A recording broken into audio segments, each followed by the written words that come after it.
or a John Gross who's been ahead, how can they provide? Well, that's another big change. Used to, again, none of those people, they could all help game plan, but none of them could coach, or they weren't supposed to coach on the field. They couldn't run meetings. They couldn't do any of that stuff. And the other big change is they couldn't be in the box. You were limited on who you could put in the box. You were limited on who you could put on the headset. You're very limited to that. You couldn't put John Gross in the box. You couldn't put Whammy in the box. Because they unless they were you could only put on the field coaches or your GAs or somebody that was within 7 years of graduating, so you had these limitations on who could actually go in the box, where now that doesn't matter. So you can put some seasoned veterans in the box, and you can do it however you want, but you can keep your full-time guys on the field to coach their guys, and you can have if you've got the right type of people that can go upstairs and give you the type of information that you need. So I think it's great. Like Whammy will be in the box for us. I mean, he's been a long-time defensive coordinator.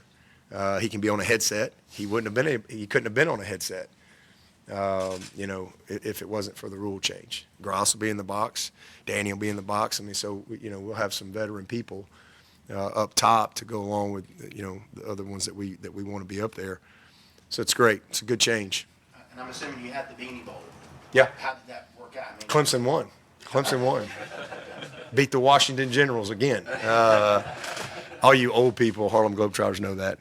Y'all get that. Do they still play the Washington Generals, the Harlem Globetrotters? Okay, good. How did that work out there in the Beanie Bowl with everybody? It's great. It's great. It's why you do it. I mean, there's always things that it's one of those things that you get into it, and it's like it's so much just to do that. But it's so important because you have new people, and there's always things that come up, where, for example, okay, you go into your your pregame routine, and the managers weren't where they were supposed to be, and so you're coaching them. You got new managers, and just ironing out some of the little kinks. And then it's the first time that you've been on the same sideline together since last year. So where do you sit? Where do you go? What's our sideline organization? What's our halftime procedure? Where the personnel, substitutions, special situations. There's a lot going on. So actual subbing from the same sideline and having to react to situations. So it's why you do it. So there were some things that came up, but then also coaches, communication, true game day, everybody on their assignments. That part, special teams. So it's really good. It's one of those things that's you're like, oh my gosh, it's just because it's a lot to put it together and to get ready for it, but it's so necessary, to try to iron out some kinks. Again, you wish you had some preseason games, but that we don't. Hey, Coach Noah Chast, ABC Columbia, also new here, so nice to meet you. And Noah? Noah, yeah. Noah, nice to meet you. Coach, no number one team has ever lost a preseason game since 1990. Is that a stat you use as motivation? Do you care about? I mean, what do you make of that stat heading into this sure. Heck, I was a sophomore. I was a redshirt sophomore, number 88 for the Tide in 1990. Woody McCorvey still had black hair, and he had just come from Clemson to Tuscaloosa to be my position coach. Gene Stallings' first year at Alabama in 1990. That's a long time ago. So, I think it is what it is. The reason why. I mean, it's most of the time they might screw up a lot of them other ones, but most of the time everybody can figure out who the number one team is, coming out of the gate. They miss on a lot of the rest of them, but usually the number one team, it's maybe there's one or two teams that can vie for it, out of the gate. So, probably a pretty good stat, but definitely, it's a great opportunity to do something that hadn't been done, not that it's never been done, but it hadn't been done in 34 years. So great opportunity. What's your assessment of Cade's confidence in himself heading into this week, and what do you need to see from him on the first couple of drives? Yeah, I think he's very confident, and he goes against a bunch of good people in practice every day. I mean, it's not easy on our practice field. It's not to be able to. Again, I think that's one of your reasons for success is you practice against good people, because the majority of your time in football, it's who you practice against.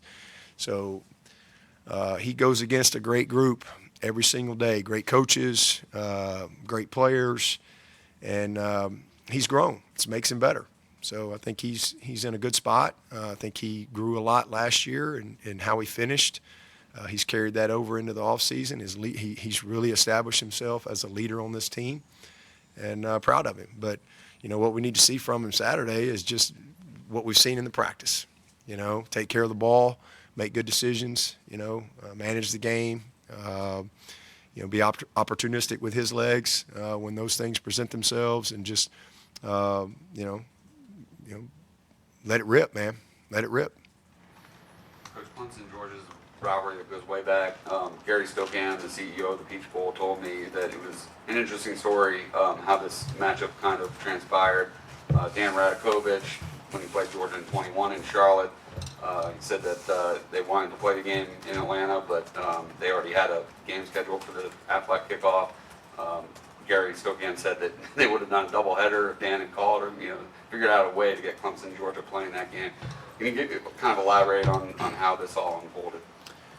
Yeah, ditto there. That's kind of how it all went, I guess. And, I think, honestly, I wish we played Georgia every year just because it'd save a lot of money for everybody, especially our fans, because, why do we got it? We've had to go out to A&M. I think we go to LSU in a couple of years. We've tried to always play 10, you better bring your A game type games, plus a top group of 5 type of team, which obviously this year we've got that with about as good as you can find in app. And then we've played a team that's kind of been our formula for a long time. So, these schools are close. There's tradition. They're hard. It's a hard game. This is a tough game, but there's a lot of great history with Clemson-Georgia. I grew up, you knew Clemson-Georgia was going to play each other. It was just one of those games that you wanted to watch as a kid. So I think it's good for our fans. It's good for college football.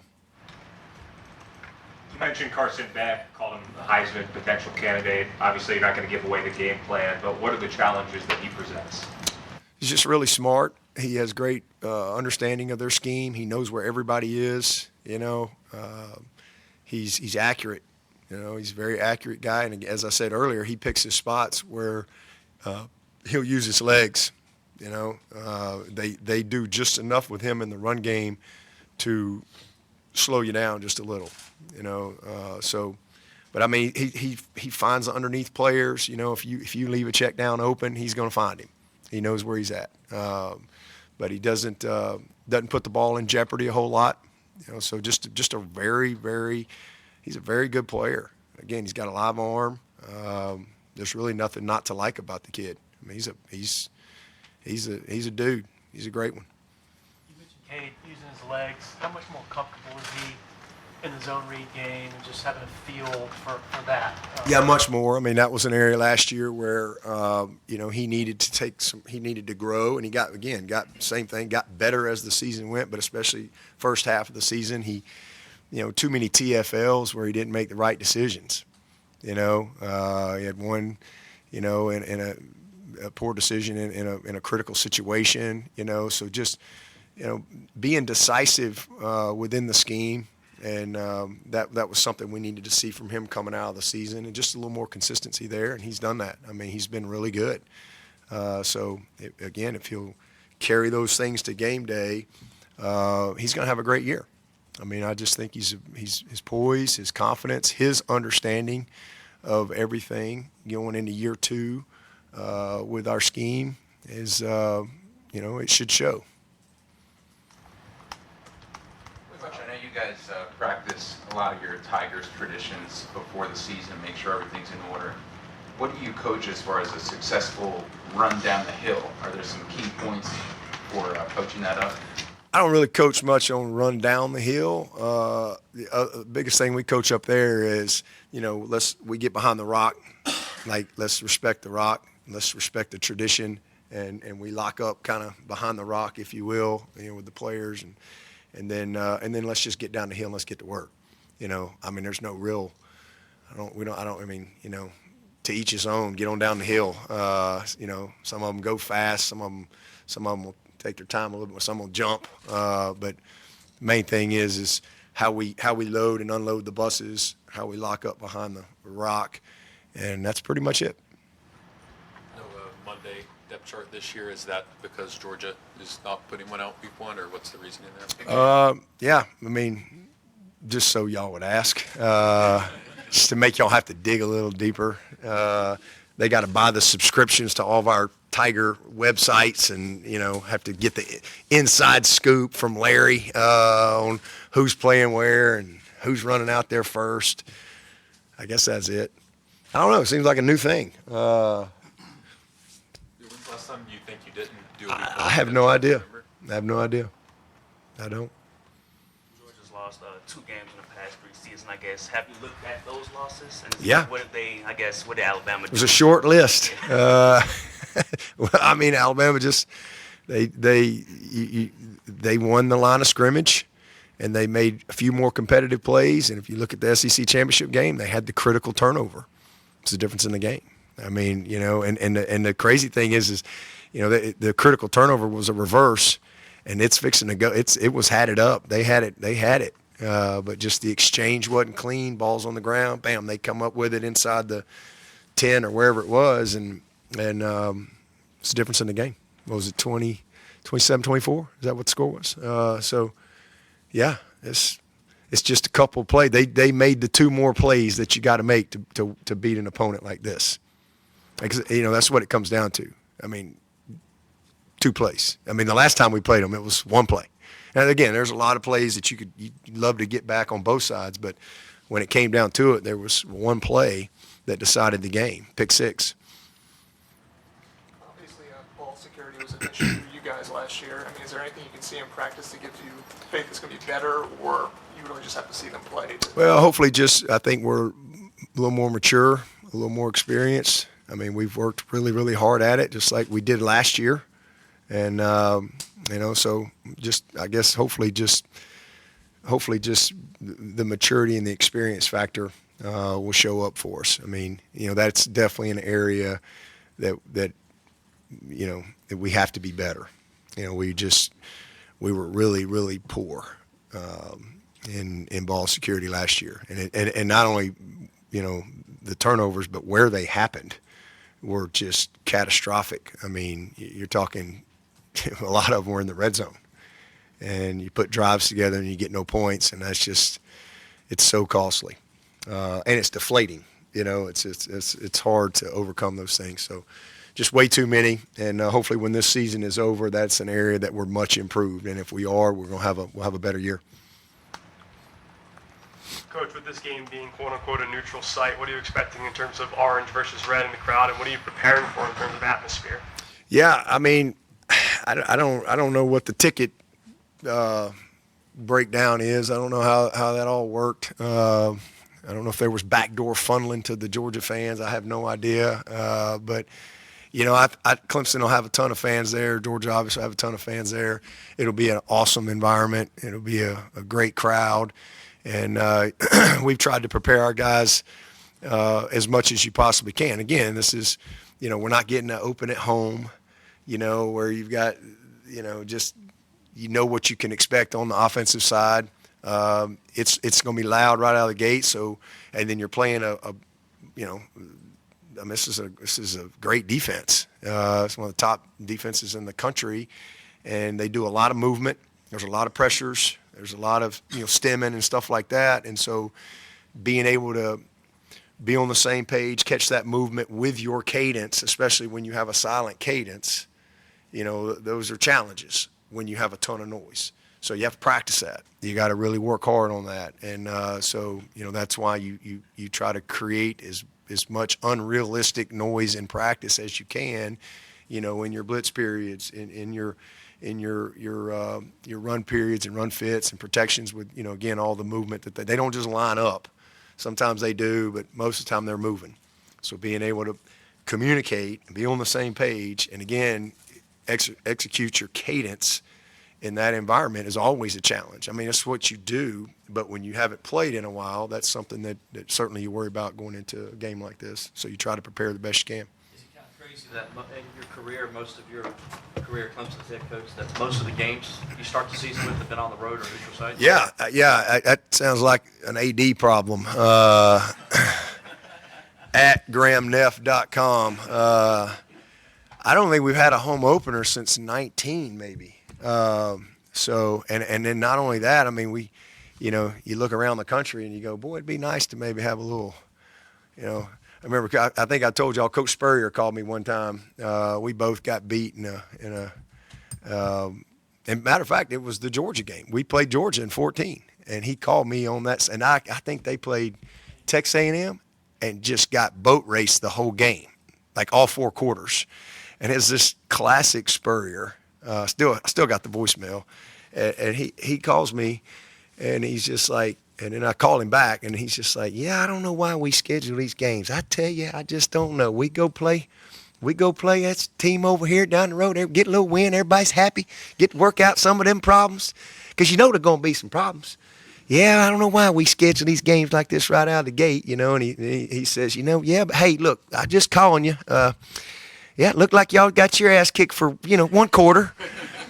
We got ours kicked for 4 quarters, but hey, just wanted to tell you, hey, just keep your head up. A long season ahead. We'll keep moving.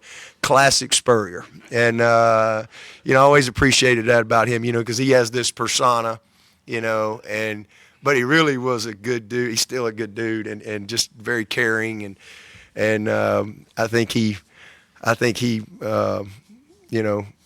took pride in maybe helping mentor me a little bit and try to teach me, and he called me several times over his career here to just, and even to this day, to just give me his little insight or a pick me up, or even when they beat us. I can't remember, they beat us I think in 13, and we had like 6 turnovers, and he's like, I tell you, yeah, y'all beat everybody, y'all just can't hold on that ball when y'all play us. I don't know what it is, and so he always had his way of trying to encourage it, but I remember that specifically. So maybe one of these days we'll have one of them little openers. We can make some mistakes and still win and go get better. But this ain't one of them. You make mistakes in this one, you get beat. That's one thing I can say about Georgia. They don't make a lot of mistakes. They seldom beat themselves. They're a well-coached team, and we'll have our hands full. But yeah, one of these days we'll get a home game. Well, I think we got a home game next year. But we got another one of them easy ones. I think we got LSU right here. So we'll run it back this time next year in the Valley. But it will be nice to finally have a game. At least we're not on Monday night. I think we went 2 years in a row on the road Monday night. So that's a completely quirky deal, and you come back and play again on Saturday. So it's good to play on Saturday, that's for sure. Interesting about the green dot players on defense, and how is it that 2 of them can't be on the field at the same time? Yeah, so if you want to mix, you have other helmets or offense. You can't have 2 green dot people on the field at the same time. They might give you a pass on special teams if you got your 2 Mike backers that have the green dot. If they're on kickoff, they might give you a pass on that. I don't think you're supposed to, but I'm not sure they're hunting that. But certainly on offense and defense, you can't have the running back with a green dot and the quarterback with a green dot, or an offensive lineman with the green dot and the quarterback with the green dot. That's the rule. Is there a concern on defense at all in terms of personnel not being able to have these 2 linebackers on the field together, or not really? No. How do you feel about the depth at tackle, interior defensive tackle? Sorry. Good. I mean, we've got 3 really, really good veteran players, right there that I kind of look at all 3 of them as starters. I think they'll play that way in Cape and Peyton and Trey. And then, we got some talented guys behind them that, they gotta, by the end of the year, they gotta be dudes for us. We need them to be dudes Saturday. And hopefully we'll see that. But, Steph Island is a very talented young player. Burley's a very talented young player. So, we really like those guys a lot. And what they bring to the table. And then we signed Heaven, we signed Champ. So, it's a good group of young guys that we recruited to come in here and help us. But thankfully, we don't need any of them to run out there first right now. We need them to just be good depth guys, and we'll lean on those first 3 guys to set the tone. I can't imagine how excited Sammy Brown is for this game. I imagine he'll start on special teams. How have you seen the learning curve go for him since January? It's been good. I mean, you could tell in the spring. I mean, it was a lot. It was a lot on him. You know, I think more scheme than probably what he's had to deal with. And again, that's just, I mean, if you really watched his career, he played about every snap, you know, of offense and defense. So it's not like he just played defense and spent his whole time preparing for defense. I mean, he had to know offense too, and a lot of things. So I think there was a lot thrown at him purposely this spring to get him ready. Physically, he was ready to go the day he got here. I mean, he's one of the freakiest dudes to walk in the door. I mean, you know, big, strong, fast, can jump. I mean, he's near the top in about every category. He's state wrestling champ, state lifting champ. You know, football, you name it. I mean, he's just a winner and a great kid. But it's really slowed down for him. He's still got, you know, still got a learning curve to go, but it's really slowed down. He put the work in from the spring, and then when he came out of spring on what he had to do to get better this fall camp, and he's done that. So he's put himself in a good spot to help us and be a backup there. And I would say the same thing that I just said about our young D tackles. Hopefully it's a situation we can, you know, have a little good fortune this year with some key guys staying healthy like Barrett and Wood has, to where we can bring him at a good pace. Because I think he's just going to get better and better and better. Got about 90 more seconds before we need to transition to West Goodwin if anybody has one more question. Did you miss the live interaction with your fans last night on your call? I was hoping you would call in. I checked for your text. I didn't see it. That was good. You know, it was good. It was good to get back going, and you know, some good questions. Hopefully, you know, we'll be able to, you know, cover more topics and get more done, and you know, have more than 2 or 3 people that call in. Still love Becky. You know, shout out to Becky, and you know, we still love her. So People think that the Tyler call from last year, you know, led to the decision not to take calls.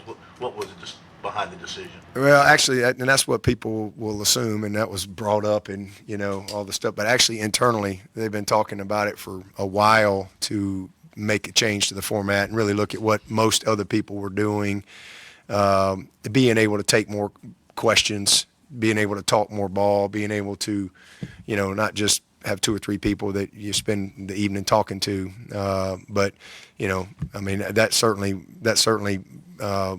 you know, didn't help the calls, that's for sure. But it's all good, man. Tyler's a great Clemson man, and always will be. Thank you, Coach. Thanks, Coach. Thanks. All right. Appreciate it.